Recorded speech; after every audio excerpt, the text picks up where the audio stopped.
Doctor কাটা বানাইছে। আসসালামু আলাইকুম ডাক্তার সাহেব, আসবো? ওয়ালাইকুম আসসালাম। কে? পাগল নাকি? বেরো বেরো বেরো। আরে ডাক্তার সাহেব, আমি পাগল না, আমি আপনার রোগী। কালকে রাত্রে না আপনারা কল দিলাম, আজকে দেখানোর ডেট ছিল। ও, কালকে রাত্রে আপনি কল দিয়েছিলেন ওই যে পক্ষী ছোট কোম্পানির নাম্বার থেকে? জি। ও আচ্ছা আচ্ছা আচ্ছা আচ্ছা, আসেন আসেন, ভিতরে আসেন ভাই, বসেন বসেন। ডাক্তার সাহেব ভালো আছেন? আচ্ছা, তুমি এই মাথার মধ্যে গামছা বাঁধো? ডাক্তার সাহেব, এটাই আমার সমস্যা। আমি প্রতিদিন সকালবেলা ঘুম থেকে ওঠার পর 1 ঘন্টা পর্যন্ত আমার মাথার মধ্যে প্রচুর ব্যথা থাকে, যার কারণে আমি এভাবে গামছা বাঁধে রাখছি। ডাক্তার সাহেব, ও আচ্ছা আচ্ছা আচ্ছা। আমার কোনো ওষুধ মুষুধ দেন ডাক্তার সাহেব, আমি যাতে ভালো হয়ে যাই।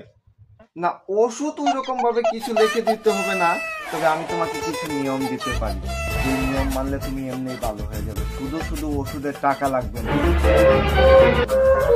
যেহেতু ঘুম থেকে উঠলেই তোমার মাথা ব্যথা করে 1 ঘন্টা পর্যন্ত, তাহলে তুমি এক কাজ করবে, প্রতিদিন তুমি 1 ঘন্টা পরে ঘুমের থেকে উঠবে।